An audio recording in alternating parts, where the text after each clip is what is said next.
Oh, hi there. I'm on the streets of Davos. I guess the way to look at Davos is sort of like Banff, except for a lot harder to get to than Banff. And Banff, if they bought up every single hotel room and Airbnb within an hour's drive. And of course, they bought it up, is the World Economic Forum led by Klaus Schwab. It's almost too perfect that his father was a Nazi industrialist, actually moved to Nazi Germany to run a factory for Hitler. That supervillain look and sound he has is too much. Maybe that's another reason that Chrystia Freeland likes him so much. Chrystia Freeland in town today. We were looking for her, but I think she's decided not to walk on the streets. She might be scrummed like she was by our friend David Menzies a few days ago. Why is your government supporting Islamo-Nazis? What? Excuse me. What are you doing? You're under arrest for assault. Why are you pushing me? You're under arrest for assault. I should tell you that we've had lots of scrums on the streets, and police have just been a few feet away, and not one of them has moved a muscle to stop us in any way. And the reason for that is here in Switzerland, as opposed to Canada, as opposed to Australia, as opposed to the United Kingdom, the police actually respect civil liberties. In fact, I find this one next fact endearing. The police here are shy. They're shy. You go up to them, they sort of say, don't talk to me, don't record me, I have my privacy. And they're not saying it out of weakness, they're saying it out of an assertion of their place in society and their privacy. And I find that very touching. And I sort of wish the police had that light touch back in Canada. Let me tell you, it is extremely safe here in Davos. You can imagine how safe it is, given all the VVVIPs in town. They don't need that heavy hand that you're seeing in Canada. But that's what it's like on the streets of Davos. But in these pavilions and in the secret conclaves and in the political congresses, they're talking about a lack of freedom. They're talking about destroying freedom. Of course, they don't say it. Tyrants never call themselves a tyrant. Tyrant called themselves a savior, solving problems. So they don't talk about censorship here. They would never use that word. They talk about misinformation and disinformation. We scrummed various executives from Facebook and Google and YouTube. They would never call themselves censors. They would call it public safety. That's what they would say. It's the same excuse they used during the pandemic too. Speaking of which, I don't know if you saw this, but they're talking about Infection X or Pandemic X. That's what they're calling it. It's all the buzz of the World Economic Forum. Especially the disease X, it's attracting a lot of attention. And I hope you have seen in the social media. But it's not a new idea. The first time we used the terminology was in 2018. The discussions were in 2017. I was just new Director General. As you know, we annually list the emerging diseases. And MERS could be one, Zika, Ebola, those we know. But then we said, there are things that are unknown that may happen. And anything happening is a matter of when, not if. So we need to have a placeholder for that, for the disease we don't know that may come. And that was when we gave the name Disease X. To have better prepared and to address the Disease X is the pandemic agreement. The pandemic agreement can bring all the experience, all the challenges that we have faced, and all the solutions into one.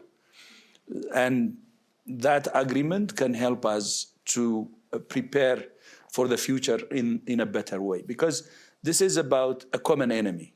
And without a shared response, starting from the preparedness, we will face the same problem as COVID.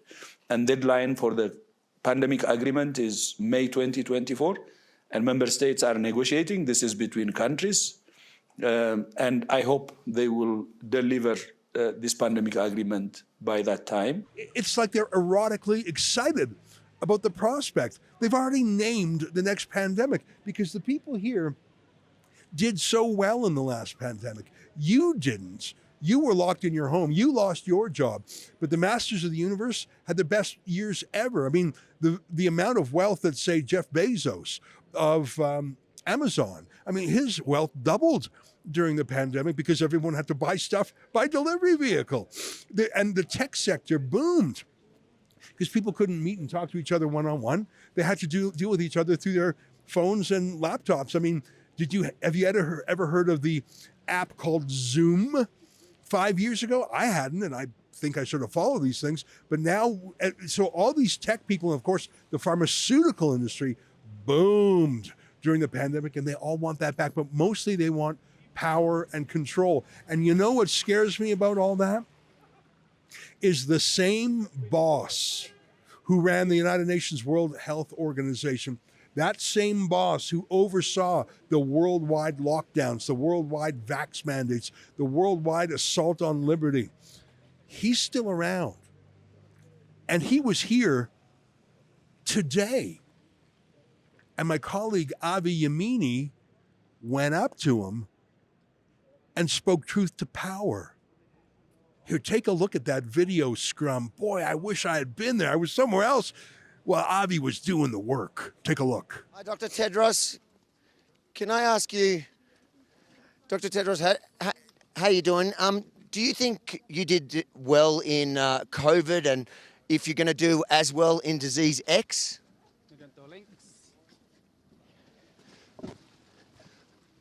Mr. Tedros, how you doing? How do you feel you went in COVID? We're rushing to a meeting. Oh, we can Maybe walk. later on. We'd love to walk with you to the meeting. What's the meeting about? Is it about disease X? It's a meeting with UAE. With the UAE? Okay. Dr. Adnan, do you believe that lockdown should always be rejected as a public health measure? Can we talk later?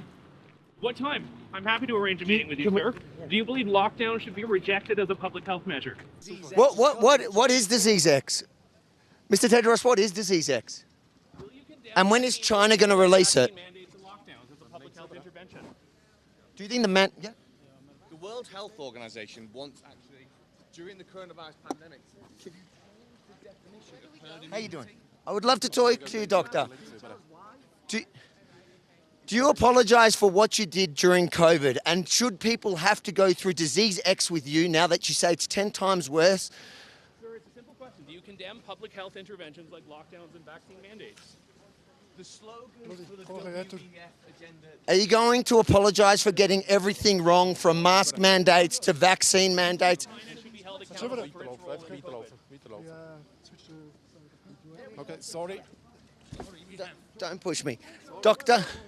Tedros, this is your chance to apologize to the world for your role during COVID. Would you like to take it? It's okay to get. Do we have to wait for you to get everything wrong in disease X? Do you think the vaccine mandates are wrong? You got everything from mask mandates to vaccines wrong. Do you want to apologize? Or do we have to suffer? In Australia, we had the longest lockdowns in our city, and that was based on your advice. You don't want to apologize to Australians or anyone? What about the current excess deaths? Do you want to talk about those? Do you take any responsibility for people who died because of the policies you pushed? It's regaining. They say regaining trust is the theme this year. Are you part of the reason why they've lost trust in the WEF and everybody finally knows who you are and what you stand for? Thank you, Dr. Tedros, for showing us how transparent you and the World Economic Forum really is. Well, welcome back. And here's the man of the hour, Avi Yamini, our chief Australia correspondent. Did you stake him out? How did you know? I mean, this strip here, it's more than a mile long. Like there's 100 little nooks and crannies, and we don't know where these people are going to be. How did you know that Tedros, the head of the World Health Organization, was going to be where he was when he was? Or was it just a random encounter? Yeah, Ezra, we've been at that entrance for hours, 10 hours probably yesterday. Today, something close. I would love to stand here and take all the credit because that's what I enjoy doing. But the truth is, Kian, the cameraman, spotted him and called out, and we just went straight to work because that's what we're here for. Now, he didn't give a lot of answers. I think he said something about, well, book a time or something. They never mean that. They just say that they would never in a million years grant Rebel News a sit-down interview.